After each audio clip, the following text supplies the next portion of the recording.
Welcome to Bridgewalkers Tea. Grab your tea, pull up a chair, and join us in these conversations around practical spirituality, systemic change, and solopreneurship. I'm Manasi Kakre, a practical spirituality mentor and speaker for Bridgewalkers.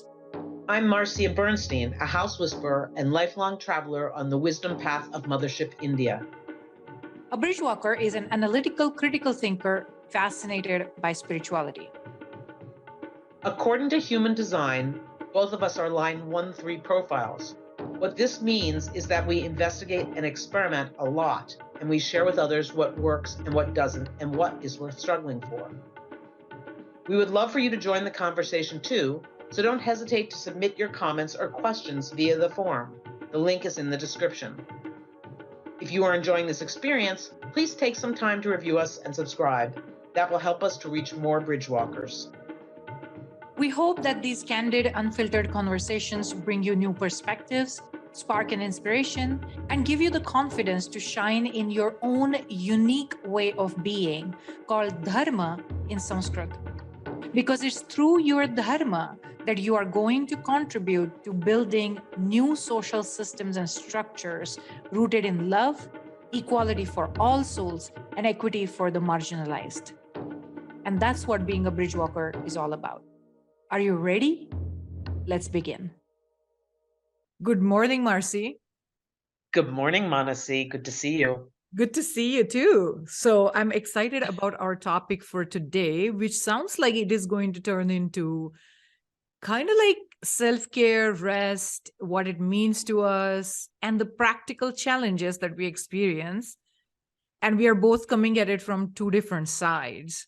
Like I'm coming from a side where I understand its value, and yet I have had challenge with implementing like self-care in my life, rest in my life. And I recently experienced really like lack of time, lack of energy, mainly energy, where I couldn't implement self-care. And when we were talking, you were saying that that is one thing that you do and you want to do so that you are grounded and you are in your, I guess, zone of genius, or at least feeling like you can tackle the day, right? Well, I hope to be in the zone of genius. That's the goal, I suppose. Yes, to tackle the day, to tackle the day. And it really is, I mean, not that it works perfectly all the time, right? You know, because I can schedule self-care and then the phone rings, something happens, but it really is a non-negotiable for me at this point. And I do thrive. You know, there's evidence that it works because I thrive. I'm in much better shape emotionally, spiritually, physically, and obviously my health if I do that. Yeah. So I feel quite comfortable, you know, with that. And And I that's would promote the need to do it and the gift that it is to myself too. right. And that's what I know that very well, right? Like when you take care of yourself, whatever is needed in the moment, right? Some moments you may need dance, in other moments you may need sleep, in other moments you may need good food, in other moments you may need pizza.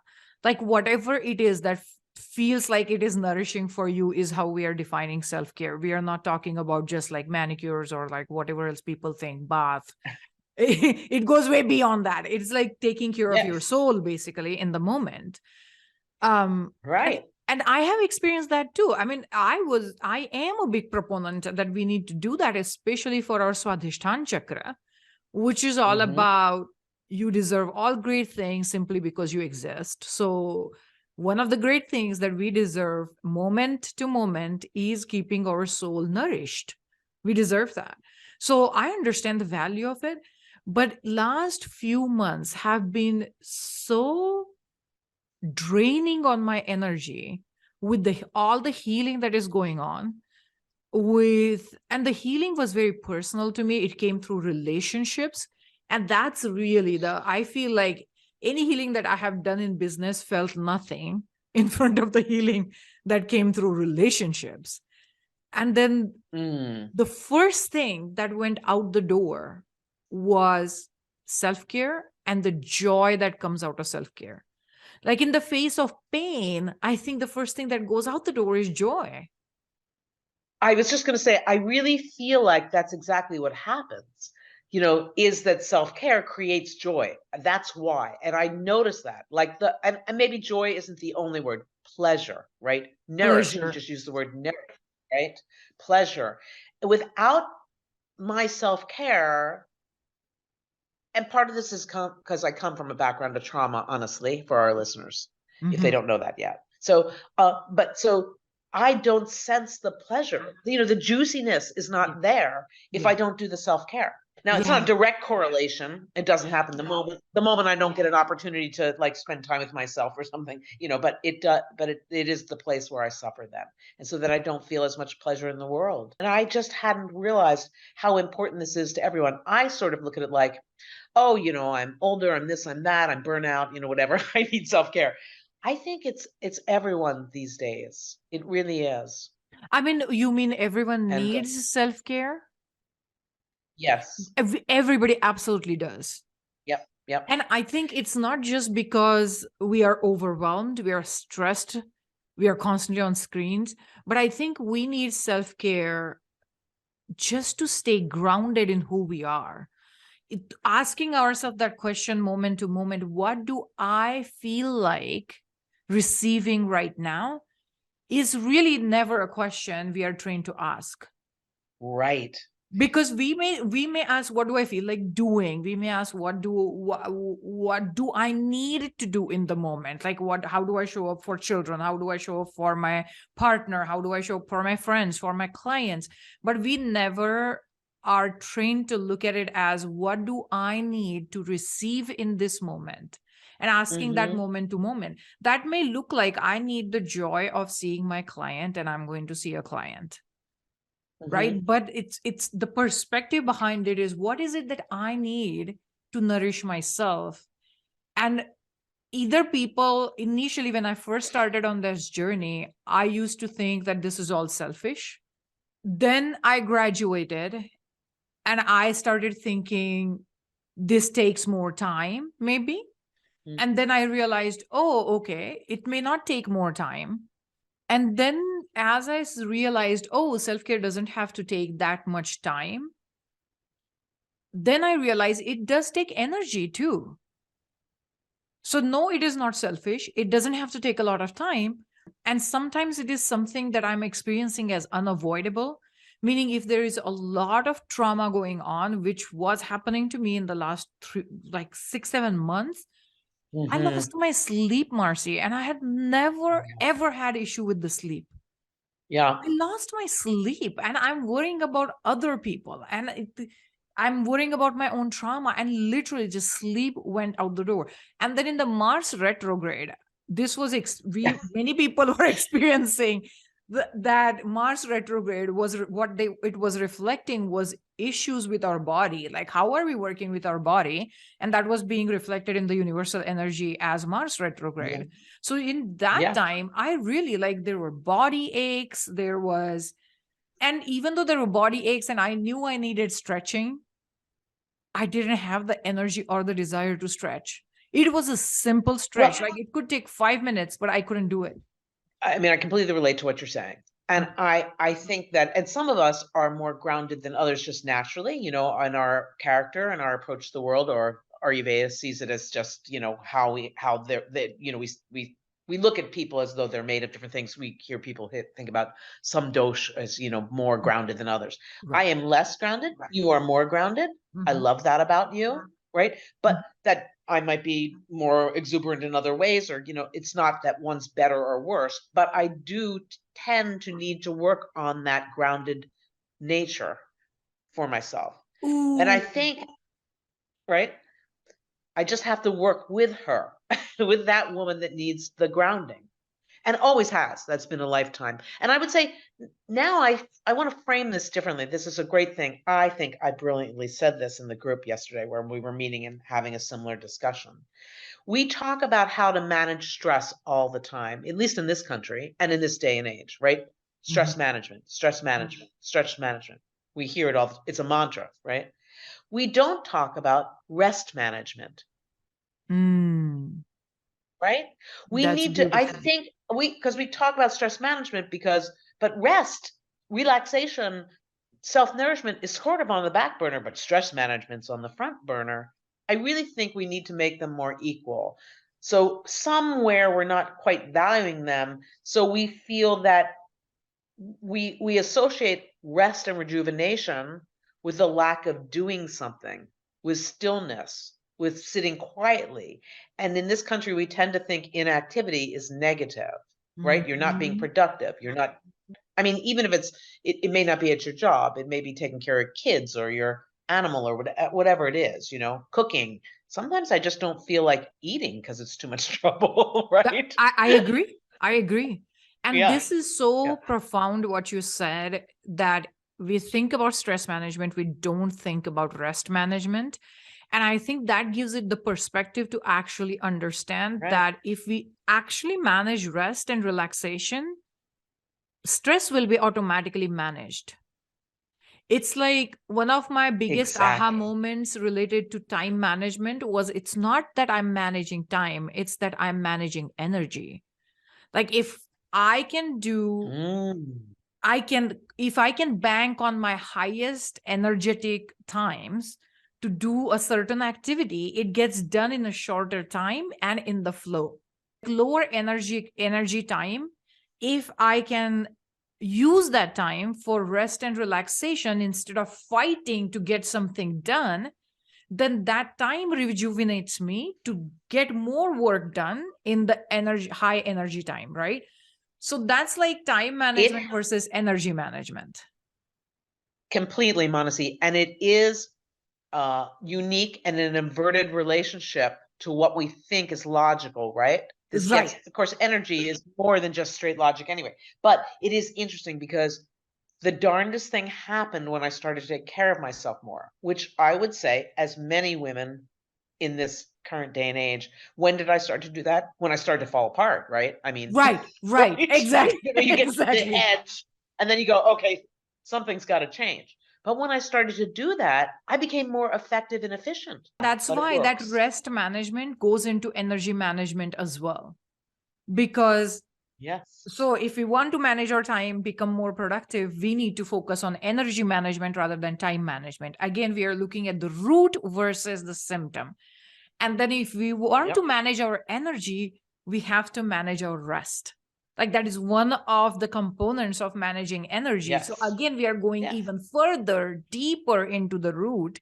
Is with the rest management, we can manage the energy, that can manage the time, that can have the productivity. It's not that we are doing all of this for productivity, by the way, because that is the No. wound of the society anyway. So we don't want that. But when we manage how we are being, a lot of great things happen. And that's what you're vouching for. And I have experienced Yes. that. I have experienced that.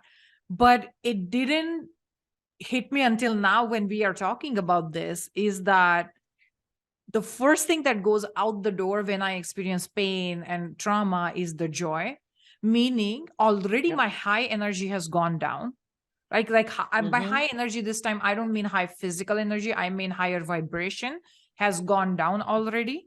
So now I'm experiencing more like a lower cycle of creation, which is like that needs rest in and of itself. So Yep.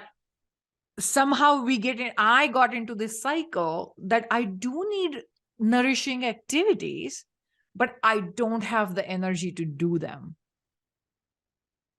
And that is Mm-hmm. the issue. How do we break the cycle? And with anything else, you break the cycle with smallest actions possible. I was just going to say the tiniest little things. I mean, I really am very conscious of it now. And in some ways, Monacy, through our friendship, I've learned this a bit because you're younger and you're going through. I mean, I've been through where you are in terms of age and business building or whatever, and it looks different from my perspective. But I did notice that. So, and this is a common thing for people my age, by the way. We don't know how to slow down, right? Because we didn't build in Yeah. rest management at all. And so I think your generation is becoming a little more conscious of that, of the need to do it. But the minute I feel, I don't mean like the minute is in every minute, but I mean, if I am truly having a tough time, I stop what I'm doing now. I just do. because it doesn't work. And in my case, it can create a lot of anxiety. Not everyone has anxiety issues, but I can get on board again with my anxiety issues. They've disappeared years ago, but they'll come back, right? So, and that's the result if I don't rest/reset, whatever it is. And really, people, in my world anyway, it could mean just going out for a dog walk right now instead of trying to do whatever I'm trying to do with a business online, or, whatever around the house has to get done, or whatever tedious. We have so many tedious tasks. None of us want to do that. I Right. used to make these very long lists to get through them. Oh, that's the worst. I don't bother doing that anymore. That I had to graduate to that too, because Hmm. initially going from making lists to not making lists just didn't feel good to me. That didn't feel Yeah. nourishing. So I had to go. Yeah. One time I was listening to this productivity video by a productivity expert who was saying that every day just pick 3 things that you can do and you want to do, and just do those. Like, don't make this huge list, just do 3 things. And I graduated to that. I was like, that sounds doable. And I started doing that. And one of Hmm. the ways my rest actually helped me do those 3 things was I used to sleep. So when I was a child, I wanted to wake up early. And I asked my father for an alarm clock. And my dad said, you don't really need an alarm clock. You can wake up on your own. You have your own internal alarm that you can activate. And that sounded like magic, right? So I was like, okay, teach me about it. So he said, before going to bed, just close your eyes, take a few deep breaths, and remind yourself that I'm going to wake up at 5 o'clock tomorrow. I'm going to wake up at 5 o'clock tomorrow, whatever time you pick, right? And then he said, first few days, maybe even few weeks, maybe even few months, you may not wake up at 5 o'clock, but keep doing this. So I did it maybe for like 4 or 5 days. And then I woke up at 5 o'clock.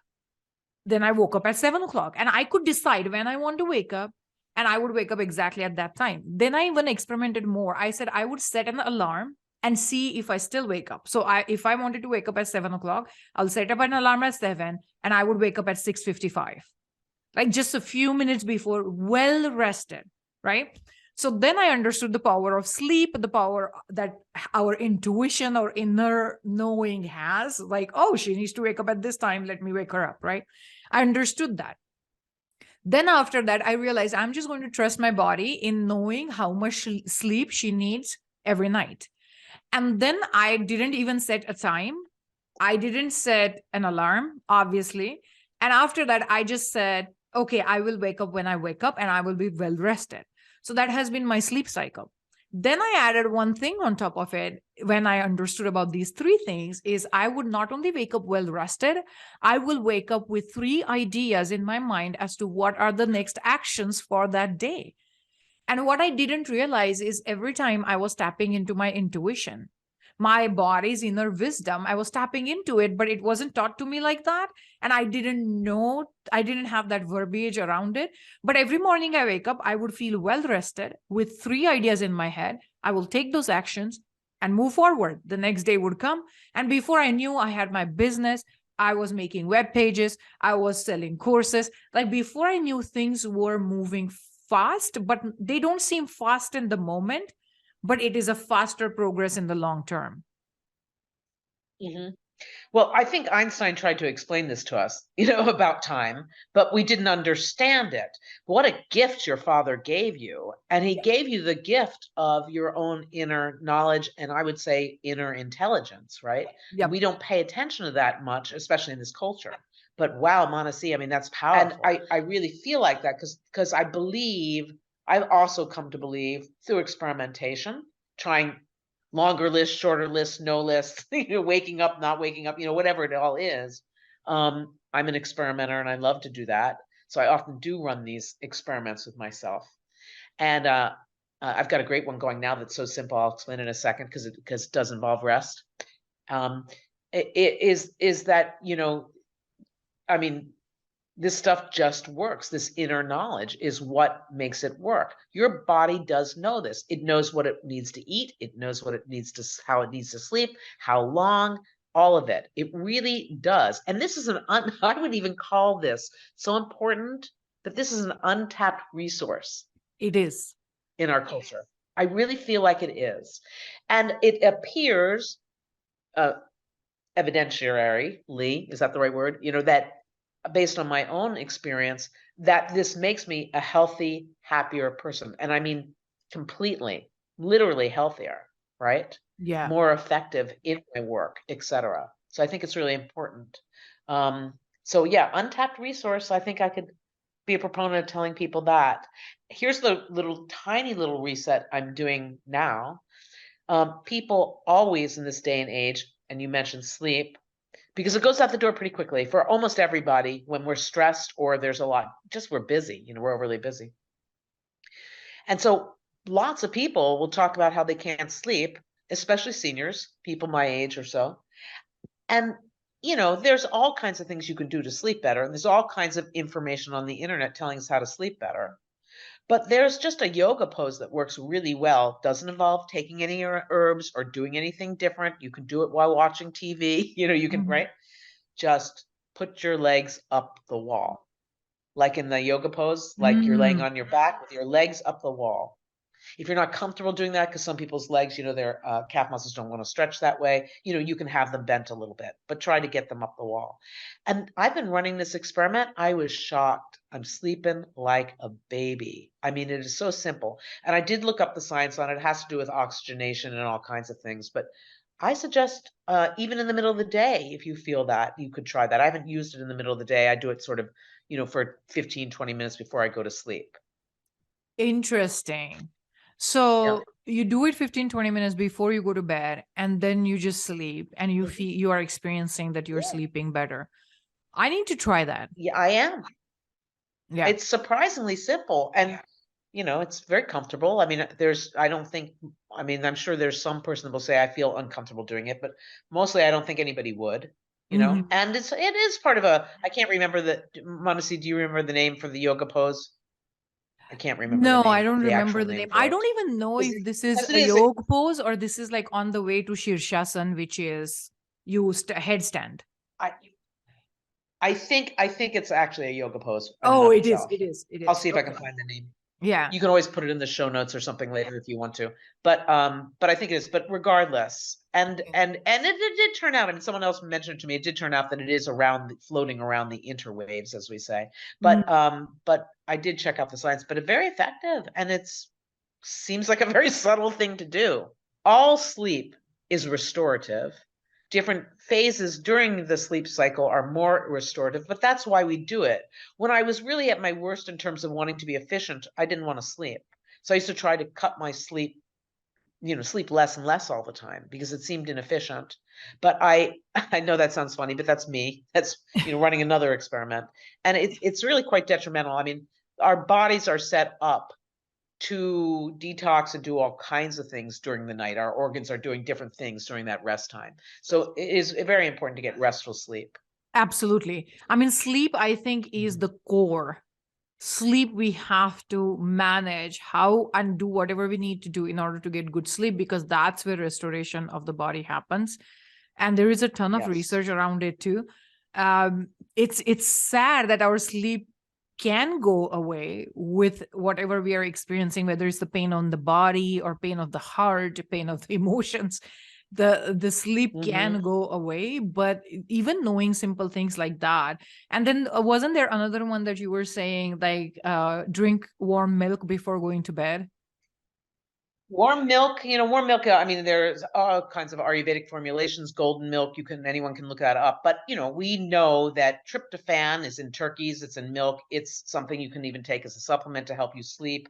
Yeah, So that does work. A lot that of people does. can't eat before they go to bed, right? They don't like to, you need time to Right, be upright and right, digest. right. So that doesn't work for everybody, but warm milk.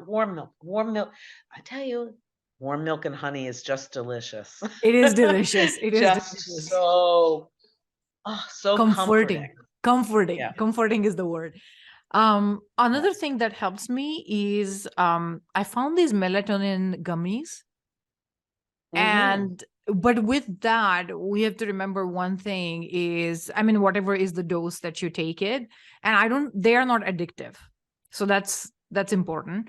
But No. You have to close the screen time like 30 minutes before you take the, if you take the melatonin tablet or gummy, whatever, I take the gummy, then after that you close the screens, don't look at the screens, and then within like 20 to 30 minutes you will fall asleep.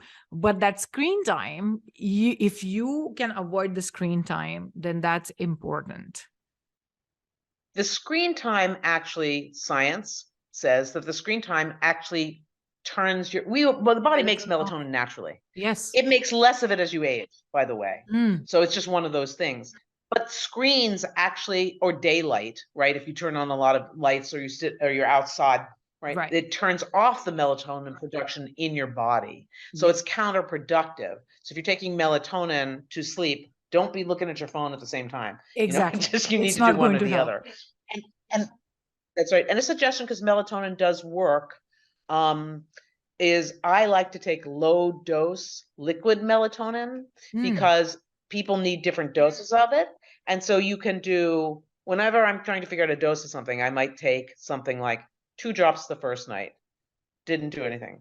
4 drops the next night, didn't do anything. 8 drops, right? I keep doubling it. And then when I get to a point where it works, then I back off a little bit to see. And then I'm taking as little of it as possible. Although, again, we're giving medical information here. We want to be a little careful here because we're not doctors, We are not doctors, so we want number to be one. cautious. And I will. And That's I important was to know. But these things are readily available. Yeah, and I was going to say, when we were talking about that yoga pose that makes you sleepy, I almost read in front of me the disclaimer that don't do this while you're driving. And I was like, fortunately, you cannot do this while you're driving or operating a heavy machinery. Yeah, you can't do that. Don't do this. Don't do this. But in case you are able to do it in some magical ways, then still don't do it. I think it does say that on the back of the melatonin bottle, though. They do. I think it does. Yeah. Another thing that really helps me is and I don't have in this house, I don't have it yet, but room darkening curtains. Like, oh yeah, the ones that keep the light away from like the street light or the sunlight. If you're taking a nap in the afternoon, just like close, make the room as much darker as possible. Yeah. Well, that's we're getting off on a little bit of a tangent here, but it's worth noting. I listened to a fantastic program on public radio a week or so ago on light pollution. I mean, it's really significant what it's doing, and it is, of course, interfering with wildlife and habitat and so on. What's going on out there? The bats can't navigate. There's too much light, et cetera, moths, whatever. But it's doing it to us too, even in a low level way. It's not that having streetlights on will ruin everybody's sleep all the time. But if you're living somewhere where that's a constant over the years, that will help to deplete the melatonin. Yeah. And so therefore we're not getting what we assume is just, we assume everybody's sleeping. I mean, we kind of go to sleep, at, I don't know, whatever it is for a person, between 10 and 12 at night usually. Right. And we assume therefore we're in bed, we're sleeping and we're getting good rest. And it's not necessarily true. No, it's not true. And even sounds bother me because I'm very sound sensitive. So one of the things that I was doing that was really detrimental for my sleep is up late into the night, like late, comparatively late for me, which was like 10, 11 o'clock. I would listen to podcasts late at night, lying in bed. And it ruined my whole thing. Like, last few days, I'm just like, you know what? I cannot do this to myself anymore. I need to keep the phone away, the podcast away, the sound away, and I just need to sleep. Even though I'm closing my eyes, I'm not falling asleep. I have to deal with that discomfort for a few days, few weeks, whatever it takes before I get into a better habit. But I need to do that. No, I think it's true. That's part of why I really would love to put in my work hours in the morning and then put in my rest and reset hours, which includes all kinds of self-care stuff for me in the afternoon. I mean, I just love it. But I can't quite do that because then that gets me doing things like, because listening to a really good podcast, might be part of my rest and reset routine. And then I'm listening too late after dinner. And I would even say I used to listen to, spiritual music late at night, or, Mhm. right, gongs and sound baths and all kinds of things, because it's very relaxing. Yeah. But I found that I can't do it while I'm in bed. I have to do it before I get there. Exactly. Exactly. Yeah. You have to do it before and then get into the bed very as I think energetically we need as little activity as possible. I think so. And I think we are really just like plants move their, if you've ever seen this slow motion photography, right? Where they Mm. show the plant growing. It's so great going to the sun. I mean, that's what we do too. So those plants don't do the same thing at night, by the way. They stop until the sun comes up. I mean, we are designed similarly enough so that going with the cycles of natures, we did a podcast about that at one point, the cycles of nature. I mean, we really are designed that way. So there's quite a big separation, I think, between daylight hours and nighttime hours and our activities. And again, what do? We tend to work at night. I mean, it's just Yeah. we really have, we've again, I think that we need to prioritize that rest management. Right. By the way, while we are on that topic, let me also share that I have come across some people who work better at night. That may be because of a life Mm, situation where they find only quiet time at night time, so they just have to work at that time. Maybe in the morning time it's all about like day-to-day responsibilities of the children or some like partners, whatever. But mhm, mhm. as sometimes they just have more energy at night than say in the early morning hours or in the afternoon hours. But the way you can then work is you need to then prioritize rest and relaxation somehow in the part of the time when that is not night. So if somehow you are working at night, then you may feel like in the morning when you wake up, you really need to incorporate rest in when you're drinking coffee in the morning, or if you don't drink coffee, like take a Mhm, walk earlier in the morning, right? Or when you're with children, you're driving mhm. children somewhere, then make that driving time your alone time. Like whatever you can squeeze in as rest and relaxation depending on the phase of your life and the way your energy works in the patterns of time, then you have to incorporate rest somewhere. So when we are saying all of this as night, what we are saying is, yes, for many, many people, it's going to be nighttime when the sun is not out. But for you, if nighttime is your time when you get to work or you get to do whatever you need to do in high energy, then the rest of the time you need to prioritize rest and relaxation. Not the entire rest of the time, but some part of that time. Sometimes I do dream of these worlds in which, Monaceed might like to work from 9 to noon, and I might want to work from noon to 4, and somebody else might want to work from 4 to 8. And, I mean, like, why can't we live in a world where everybody's doing things at different times, right? But it's not, it's hard to set up a business that way and have it all work. But in my dream world, there's a little bit of people just optimize who they are. They're familiar with who they are. They know themselves so well. They perform best at whatever hours. Why shouldn't they work that way? We've all experienced that a little bit more when we had to stay home for COVID, I think. Right. But in reality, the one thing I would say is people are unique individuals, and for some people are going to really want to drink warm milk or self-care in that way, or somebody else is going to be read a book or whatever. I just encourage it in my own world, and I am an experimenter. I think you have to give the experiment a chance. It's not a one day thing.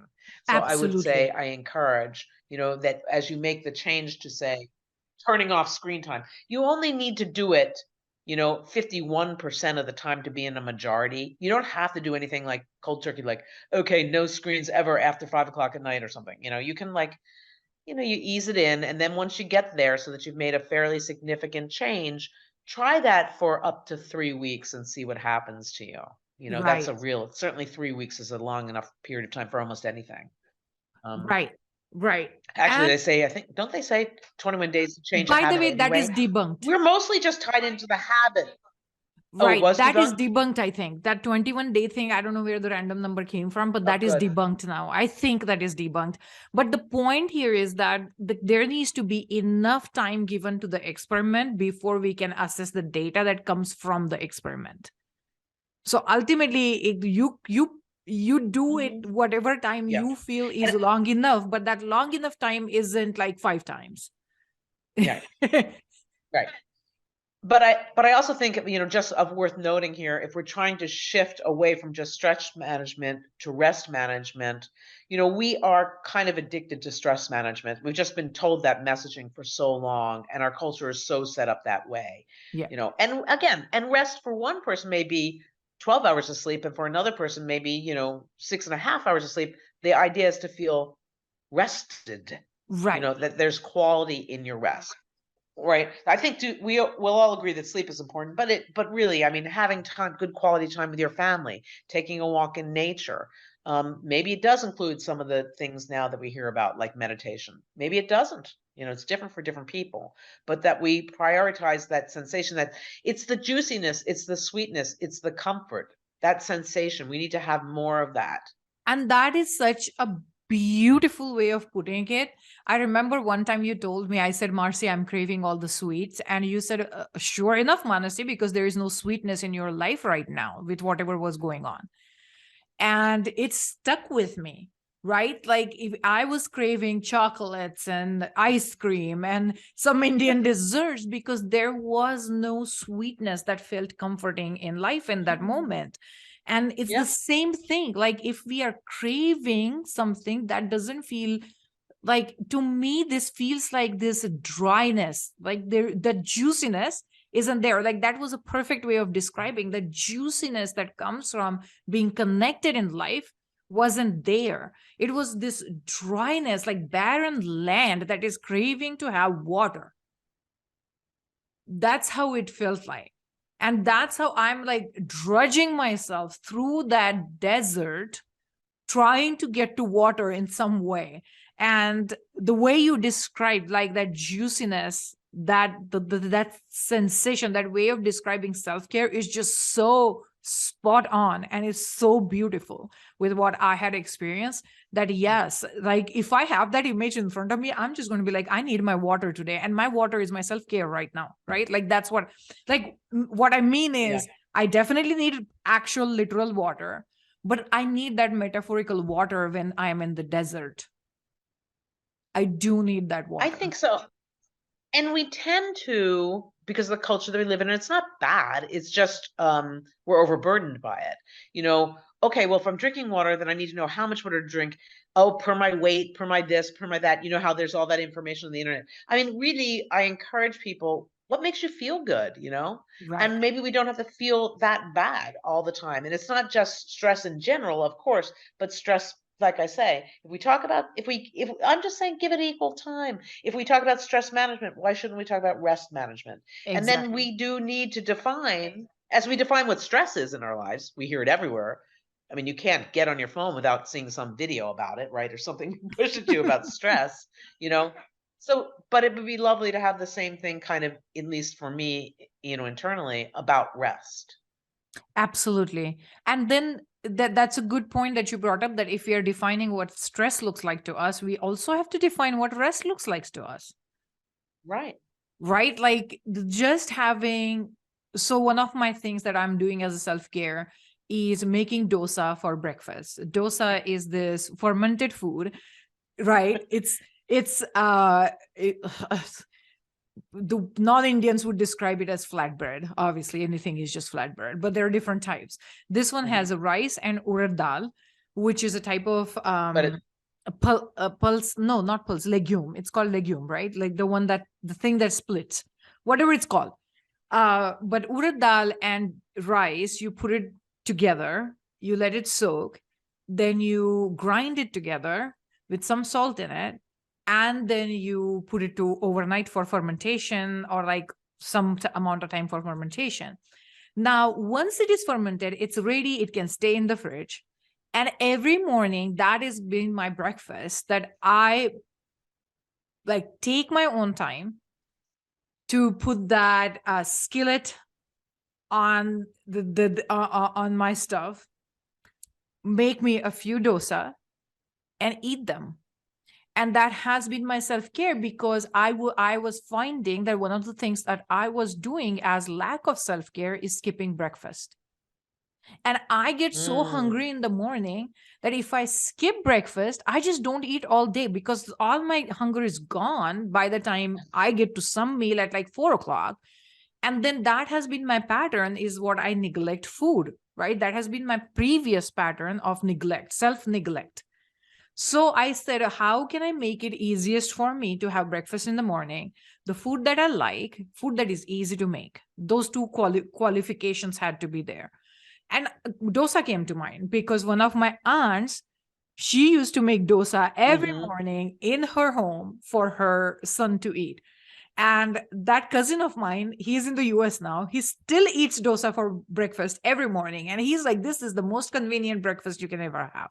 Do you let it sit overnight, Manasi?